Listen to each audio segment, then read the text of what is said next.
மீனவன் மலரி பாண்டி சார்பாக ஏதோ விராவுக்கு வேட்டைக்கு வந்த இன்னைக்கு மக்களே ஏதோ ஒரு 6 மீன் அடித்து சிறுசும் பெருசு ஒரு 1/2 கிலோ 3/4 கிலோ ஒரு 1/4 கிலோ இப்படி அடித்து ஒரு 5 மீன் மீனவன் மலரி பாண்டி சார்பாக வேட்டைக்கு வந்தேன். கமெண்ட் பண்ணுங்கள், சப்ஸ்கிரைப் பண்ணுங்கள், பெல்லை தட்டி விடுங்க, லைக் பண்ணுங்கள், அப்படியே ஷேர் பண்ணி விடுங்க.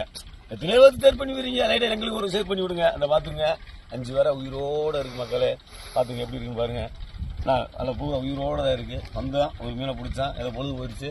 இன்னைக்கு ஞாயிற்றுக்கிழமை பொழுது நல்லா ஜாலியாக ஒரு பொழுது போயிடுச்சு. சரி ரைட்டு வந்தேன், 4 மணிக்கு தான் வந்தேன். ஒரு 4-5 மீன் ஒரு 3 மீன் மேலே மிஸ் ஆயிடுச்சு. சந்தோஷம் தான். அண்டையன் கொடுத்தது போதும், இறைவன் கொடுத்தது போதும். பகவானுக்கெல்லாம் நன்றி, மிக மிக நன்றி. ஆனால் நீங்கள் வந்து ஐயோ ஆண்டவா இப்போ வந்து எப்படின்னு கேட்டிங்கன்னா இன்றைக்கி ஒரு நம்ம கூட ஒருத்தர் நம்ம தெரிஞ்சது நம்புதுறேன். ஒரு ஒரு நம்ம கிடைச்சா சாப்பிடுங்க, கிடைக்கலன்னு விட்டுருங்க. ஏன்னா தேவையில்லாமல் ஒரு ஒரு ஒரு ஒரு அதெல்லாம் நமக்கு தேவை. நல்ல வழிக்கு போங்க, நல்ல வழியில் செல்லுங்க, நல்ல வழியில் பயணம் பண்ணுங்க.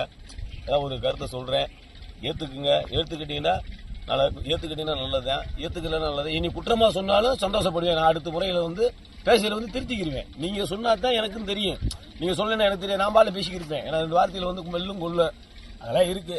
நீங்கள் என்ன சொன்னாலும் நான் ஏற்றுக்கிறேன். இனி வஞ்சால் ஏற்றுக்கிறேன், வயலனால் ஏற்றுக்கிறேன், சந்தோஷம் சிரிச்சால் ஏற்றுக்கிறேன், சிறிய ஏற்றுக்கிறேன். பார்த்துக்குங்க. ஆனால் முடிஞ்ச லெவலுக்கு உங்களுக்கு நிறைய விஷயத்த சொல்கிறேன், நல்ல விஷயத்த நிறைய விஷயத்த சொல்கிறேன். நவதானியத்தை வாங்கி சாப்பிட்டு பழகுங்க. கிட்டத்தட்ட நிற்கிறது 20 வயசுலேருந்து 70 வயசு வரைக்கும் நீங்கள் நவதானியத்தை தேடி தேடி சாப்பிடுங்க. முடிஞ்ச அளவுக்கு சின்ன சின்ன தீனியெல்லாம் சாப்பிடாத விட்டுருங்க. நொறுக்கு தீனியில் ஒன்று சொல்லுவாங்க தெரியும், அந்த இதெல்லாம் விட்டுருங்க.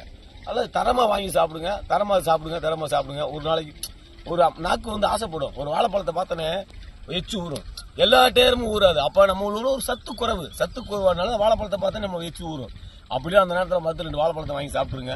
சில பொருட்களை பார்த்தா நம்ம வாய் ஊறும், நம்ம அதை சாப்பிட முடியாத சூழ்நிலையில் இருப்போம். ஆனால் அன்னைக்கு நீங்கள் அதை தான் நீங்கள் முதல் செய்யணும். ஏன்னு கேட்டீங்கன்னா நம்ம உடம்புல சத்து குறைவே ஆயிடுச்சுட்டா அந்த நாக்கு ஆட்டோமேட்டிக்காக வந்து ஒரு பொருளை பார்த்துட்டா நம்மளுக்கு சத்து தேவைப்படும் சொல்லி தேடும். அப்போ வந்து நீங்கள் வாங்கி சாப்பிடுங்க. எல்லா நேரமும் வாங்கி சாப்பிட வேணாம்.